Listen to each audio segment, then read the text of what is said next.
Have you ever felt like there's a secret move in double bass drumming you're missing out on? Today we are debunking myths and unveiling a game-changing technique that might just revolutionize your double bass drumming. Stick around and master this one technique that's causing all the buzz.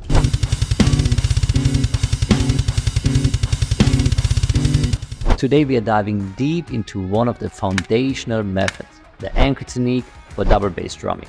Every drummer's journey is unique, but when it comes to the anchor technique, I see many of my own students struggle with the same problem at first. And recently I also received some feedback that highlighted this common area of confusion. This viewer mentioned that while he tried to emulate the anchor technique from a previous video, the result was the opposite of what was expected. Instead of the beater moving towards the bass drum head when he raised his heel, it moved away from the bass drum head. So now let's first talk about how the anchor technique works exactly, and then in the second part of this video we will talk about how you can make sure that you don't face the same problem when learning this technique. Let's dissect it step by step, ensuring we leave no stone unturned.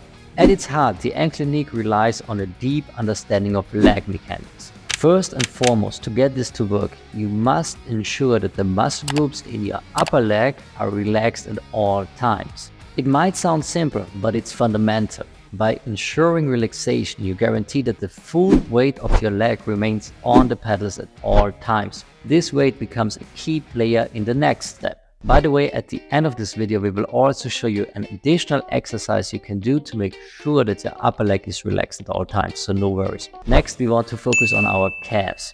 When you engage just your calf muscle, you initiate a series of events. Contracting your calf muscle begins the process of raising your heel, and the combination of the weight of your leg on the pedal and the upward momentum of your heel makes the beater travel towards the bass drum head. It's important to mention that at these slow tempos, with the pedal set up according to my own body weight, the bass drum beater will always stop right before hitting the bass drum. But once we start to increase the speed of the up and down motion from our heels, the beater's momentum will start to take over and will start hitting the bass drum. That's the main reason why the anchor technique works best and is most efficient at tempos faster than 140 beats per minute. At those tempos, the beater swing doesn't get interrupted, and this will result in a constant back and forth motion. Now onto the role of the ball of your foot. It might seem like a small detail, but this is really important.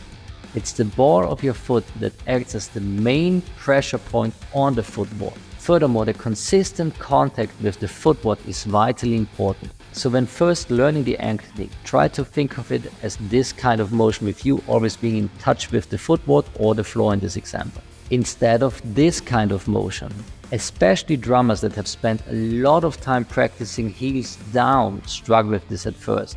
They've basically trained themselves to just push down with their toes.